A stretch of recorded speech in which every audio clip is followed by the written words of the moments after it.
मौलाना मौदूदी की दूसरी खिदमत यह है कि उन्होंने इस्लामी जिहाद, जिसके खिलाफ सारी दुनिया में गैर मुस्लिम प्रोपेगेंडा कर रहे थे कि मुसलमानों की तारीख से, उनकी किताब से यानी खून की बू आ रही है। ये खूनखार कौम है, ये खूनखार जमात है। उस वक्त मौलाना मौदूदी रहमहुल्लाह ने अल जिहाद फिल इस्लाम किताब लिखा। वो जवान थे और इस्लामी जिहाद के ऊपर से जो गलत फहमियां थी उसको उन्होंने हटाया। ये उनकी दूसरी खिदमत है। उनकी तीसरी खिदमत यह है कि मुत्तहिदा कौमियत पर उन्होंने जबरदस्त ज़र्ब लगाया। बर्रसगीर के उलमा कौमियत के हामिल थे। मौलाना हुसैन मदानी, मौलाना अबुल कलाम आज़ाद, ये जोग्राफी कौमियत, वतनी कौमियत के हामिल थे। हत्ता के लाहौर के शाही मस्जिद में आकर मौलाना हुसैन अहमद मदानी ने जो तकरीर की, उसमें उन्होंने फरमाया था कि कौम वतन से बनती है, नजरिया से नहीं बनती है। ये तकरीर उन्होंने की थी। अल्लामा इकबाल उस वक्त बूढ़े हो गए थे। उनके पास किसी ने कहा कि मौलाना हुसैन मदनी ने लाहौर के शाही मस्जिद में ये तकरीर की कि कौम वतन से बनती है। उस वक्त उन्होंने अफसोस के साथ ये मिसरा, शेर का ये मिसरा पढ़ा। आजम हनूस नाद नस्र मुजेदी वरना जे देवबंद हुसैन अहमद इचे बुला जबिस मिल्लत अज उतनस्त चे बेखबर जे मकाम मोहम्मद अरबिस। उन्होंने अफसोस के साथ कहा कि अरब के आजम के लोगों ने इस्लाम को नहीं समझा। अगर समझा था तो देवबंद के हुसैन अहमद मिंबर पर खड़े होकर ये सरूद नहीं गाते कि मिल्लत अज उतनस। तो ये कौमियत, उन्होंने मुत्तहिदा कौमियत पर किताब भी लिखी। मौलाना हुसैन अहमद मदनी ने मुत्तहिदा कौमियत, गांधी की ऑन नेशन थियोरी को सपोर्ट करके उन्होंने किताब भी लिखी। उसका जवाब नौजवान मौलाना मौदूदी रहमतुल्लाह ने दिया मसला कौमियत के जरिए से। उस वक्त मौलाना जवान थे। मशहूर तरीन उलमा में उनका शुमार नहीं होता था, लेकिन उसी वक्त उन्होंने उन उलमा की गलत फहमी का पॉइंट आउट किया और कौमियत जो इस्लाम के खिलाफ है, इसको उन्होंने उजाला करके कौम के सामने पेश कर दिया, दुनिया के सामने पेश कर दिया। यह उनकी तीसरी बड़ी खिदमत थी। 4 नंबर में उनकी बड़ा खिदमत जो था वो मुनकरीन सुन्ना, यानी सुन्नत की हुज्जतियत, यानी सुन्नत हुज्जत होने का एक ग्रुप मुनकर बन गया था मुसलमानों में। आपको तो मालूम है कि आपके इस पंजाब में कदियानी की पैदाइश हुई, गुलाम मोहम्मद कदियानी। वो तो पैगंबरी की दावा लेकर उठा।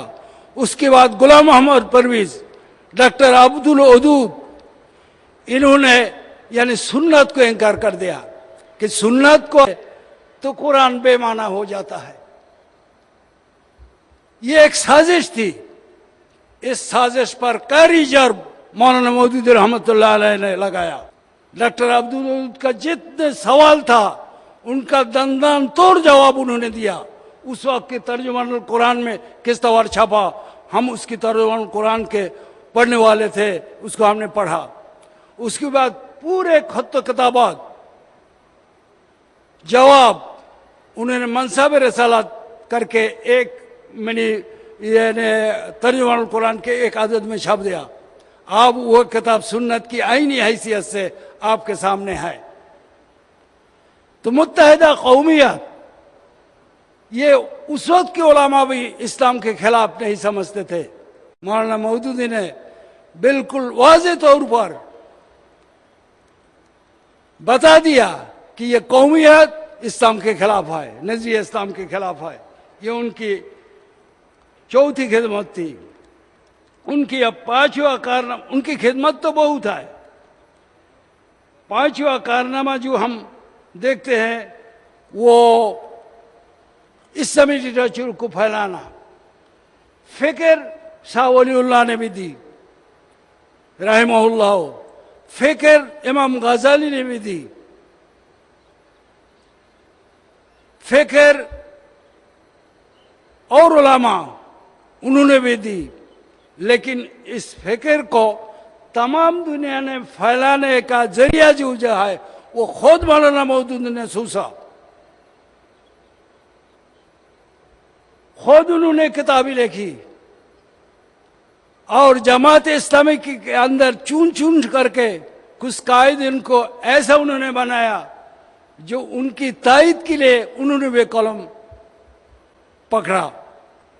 इस तरह इस्लामी लिटरेचर का एक कीमती जखीरा उनकी जिंदगी में पैदा हो गई और दुनिया की मुख्तलिफ जवान में वो फैल गया। मैं आपके सामने एक मिसाल पेश करता हूँ। सन 1980 का वाकया है।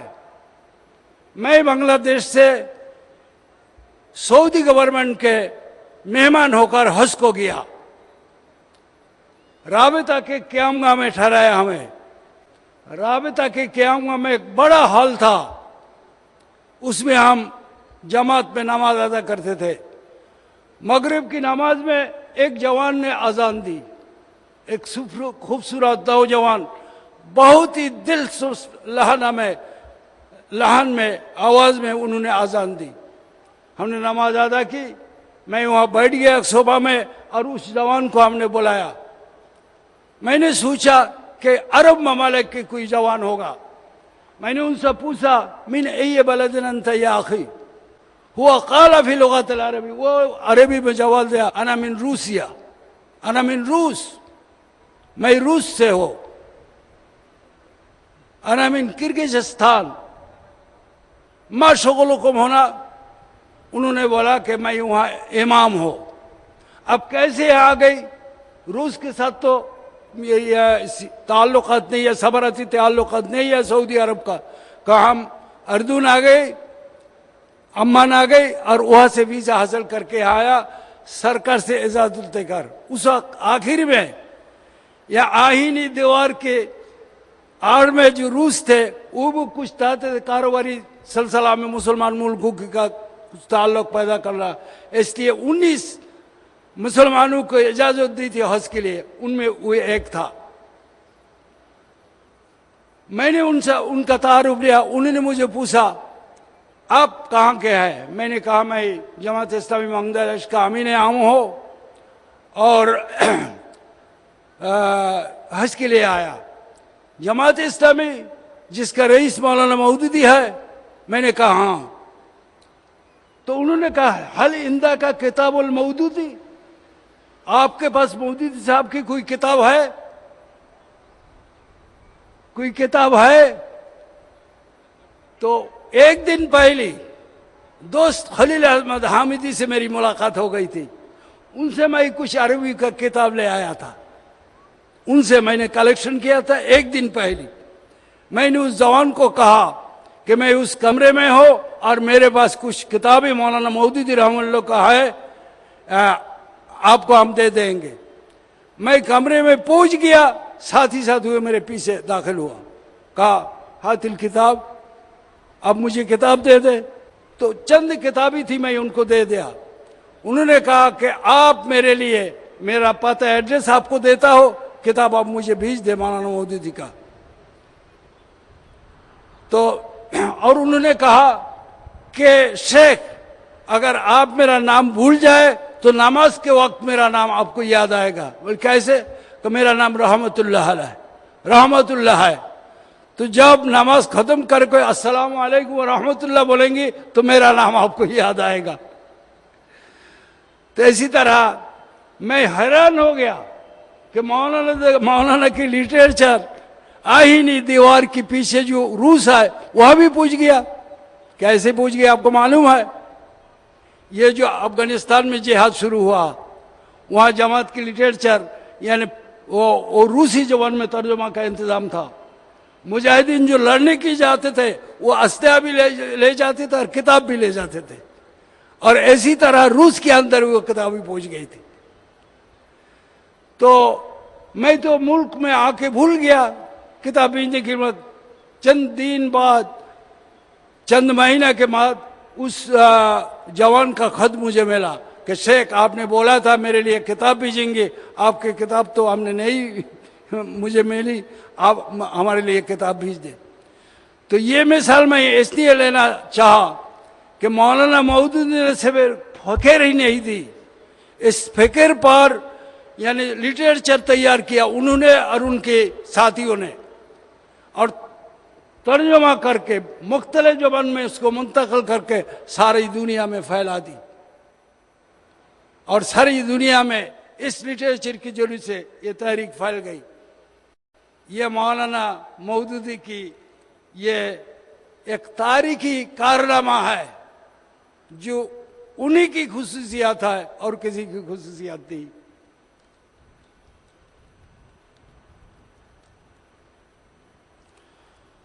वक्त मेरा कम है, इसलिए मैं अभी और 2 मिसाल देकर मेरी तकरीर ख़त्म करता हूँ।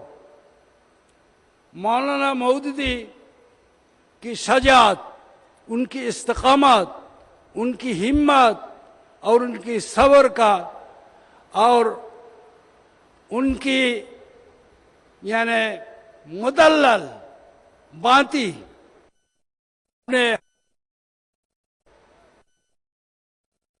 जवाब देकर, मुदल्लल जवाब देकर कायल करने का जो हरबा उनको मालूम था, उससे उनके साथ ही वाकिफ है। मैं आपको एक मिसाल देता हूं। 1962 में हम ईस्ट पाकिस्तान से 4 कौमी असेंबली का मेंबर मुंतखब होके आए, 4 ईस्ट पाकिस्तान से जमात इस्लामी का, और 4 निज़ाम इस्लाम का। 2 वेस्ट पाकिस्तान का था, मियाँ अब्दुल बारी और चौधरी मोहम्मद अब्दुल सीमा रहमहुमुल्लाह, और 2 था ईस्ट पाकिस्तान का, ये 4-4-8, और एक जमीयत उलमा का ईस्ट पाकिस्तान का और एक जमीयत उलमा का वेस्ट पाकिस्तान, मुफ्ती महमूद रहमहुल्लाह और मौलाना मुशाहिद। इस 10 आदमियों ने मिलकर हमारे कायदीन की कोशिश से हम पार्लियामेंट में एक इस्लामी ग्रुप बना लिया था। चौधरी मोहम्मद अब्दुल सीमा हमारे ग्रुप में थे और सीनियर डिप्टी स्पीकर था। सदर अयूब से भी उनका अच्छा खासा ताल्लुक था। उनके सामने उन्होंने मौलाना मौदूदी की बड़ी तारीफ की, मौलाना मौदूदी की उनकी लिटरेचर की बड़ी तारीफ की और कुछ लिटरेचर उनको पहुंचाया। सदर अयूब ने कुछ पढ़ा भी और फिर चीमा साहब से इश्तिहार जाहिर किया कि मौलाना मौदूदी से मैं मिलना चाहता हूँ, ये किस तरह हो सकता है। तो चीमा साहब ने कहा कि आप जब लाहौर सफर करेंगे तो गवर्नर हाउस में आप उनको दावत दे तो आपसे मिलेंगे। सदर अयूब लाहौर आए और गवर्नर हाउस में ठहरा और मौलाना मौदूदी को दावत दी। मौलाना मौदूदी रहमतुल्लाह उनसे मिलने के लिए गए तो उन्होंने मौलाना मौदूदी की बड़ी तारीफ की, उनकी तफसीर की तारीफ की और उन्होंने कहा कि मौलाना आपकी कुछ किताबी तफसीर और किताबें मैंने पढ़ा, आपका ये कारनामा बहुत ही अच्छा और मुबारक है। क्या ये अच्छा होता अगर आप इस सियासत के गंदे मैदान में कदम ना रखकर सिर्फ यही दीनी। तो मौलाना ने कहा चूंकि सदर अयूब सदर है और वो सियासत में दाखिल हो गई, मौलाना ने फरमाया आप भी वही गंदी सियासत करते हैं कि नहीं, मैं तो उसको गंदगी के साफ करना चाहता हूँ, गंदगी से पाक करना चाहता हूँ। मौलाना ने फरमाया मेरा भी यही इरादा। बस वो खामोश हो गया। सदर अयूब ने कहा मैं इसको गंदगी से पाक करना चाहता हूं। मौलाना ने फरमाया मेरा भी यही इरादा है। बस वो चुप हो गया और उसके बाद उनको निहायत ताजीम के साथ वहां से रुखसत किया। मौलाना मौदूदी की शजात और उनकी इस्तिकामत की एक मिसाल मैं आपके सामने पेश करता हूं। जमात इस्लामी का आम इज्तिमा था सन 1963 साल। ये लाहौर में हुकूमत हमारे हरीफ थे, उन्होंने मैदान की इजाजत नहीं दी। छोटी सी एक मैदान जो लंबी थी, क्वार्टर माइल तक फैला हुआ था, वहां 33,000 उस वक्त जमात के इतने अफराद नहीं थे। ईस्ट वेस्ट से 33,000 अफराद उसमें शामिल हुए, जिसमें मर्द भी थे, खवातीन भी थे। वहां गवर्नर जो अमीर मोहम्मद कलाबाग, उन्होंने उस माइक्रोफोन की इजाजत नहीं थी, इसलिए एक एक मुकब्बर को कुछ दूर पर खड़ा कर दिया कि मौलाना तकरीर फरमाएंगे और उसको दूसरे तक पहुंचा देंगे। इस तरह जलसा शुरू हो गया और कालाबाग के भेजने वाले गुंडों ने जलसा पर हमला कर दिया। गोली चली। मैं उस जलसे में खुद हाजिर था, मौलाना के सामने बैठा हुआ था, बिल्कुल स्टेज के सामने बैठा हुआ था।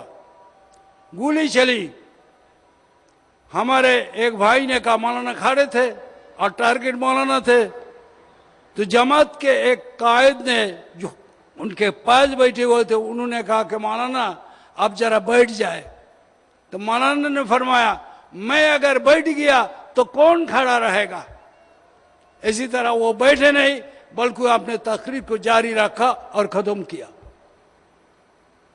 और जमात के जो कारंदे थे उन गुंडों को अपने घेरे में ले लिया और उसको वहां से निकाल दिया। फिर शाम को मजलिस शूरा का इजलास बुलाया उस कैंप में। मैं भी शूरा का मेंबर था, मरकजी शूरा का।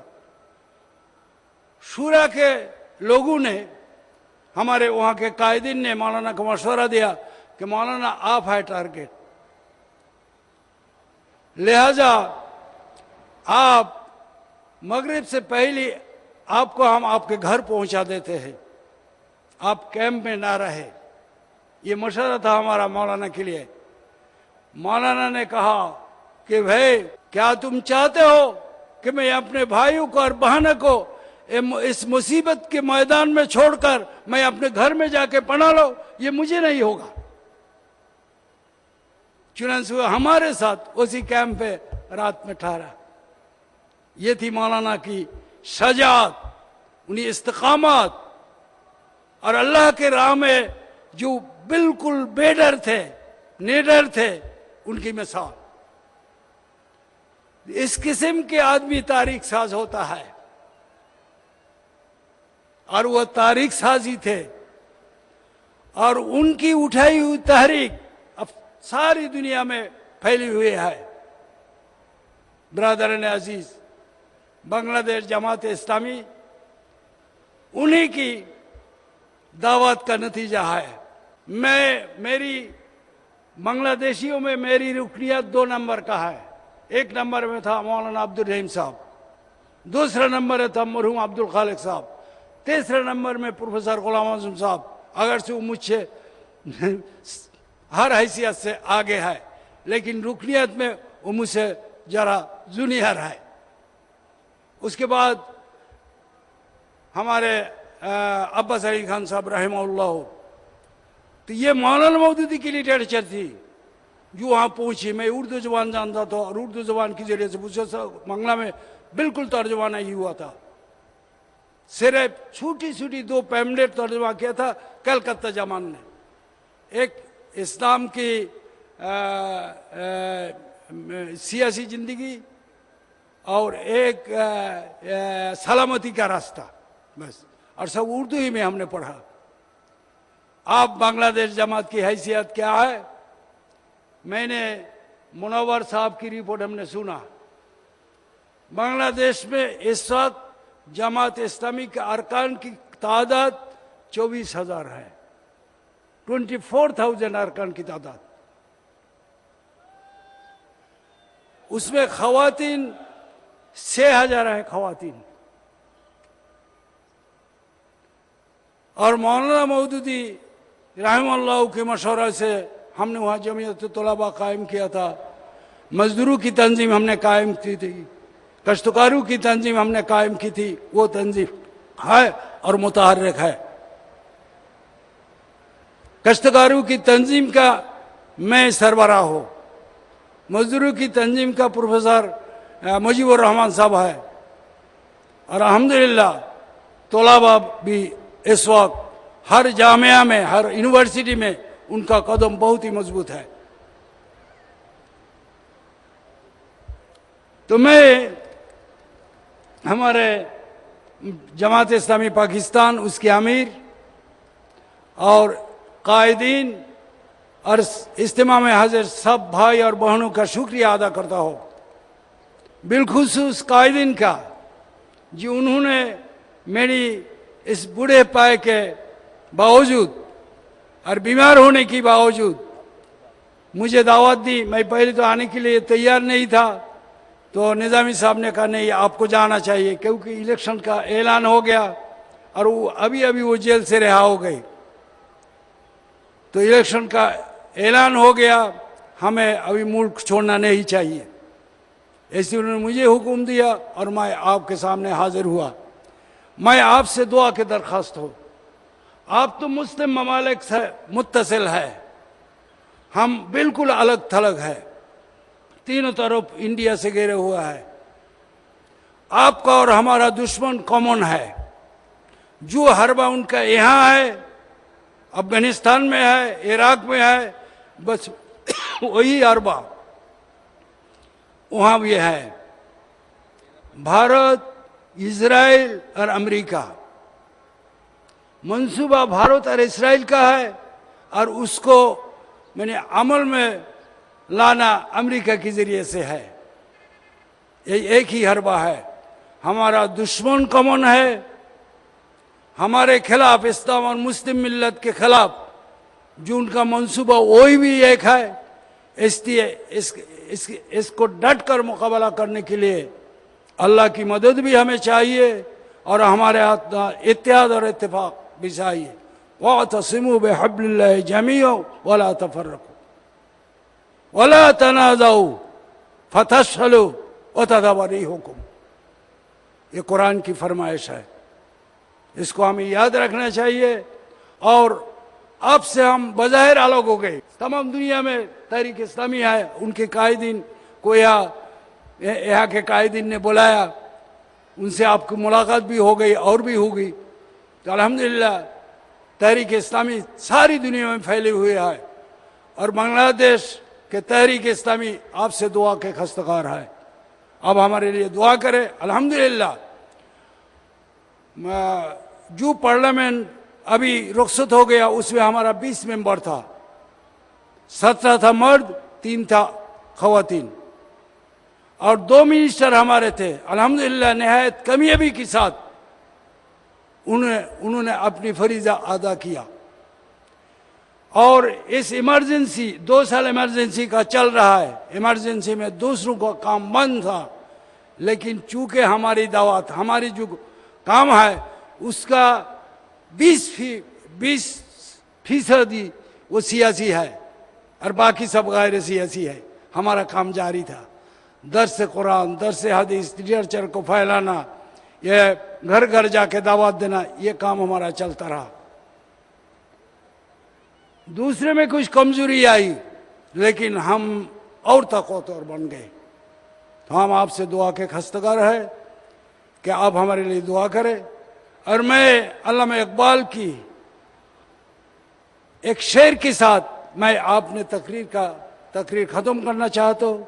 सबक फेर पर शजाअत का, अदालत का, सदाकत का लिया जाएगा तुझसे काम दुनिया की इमामत का। व आखिर दावाना अल्हम्दुलिल्लाहि रब्बिल आलमीन। अस्सलामु अलैकुम व रहमतुल्लाह।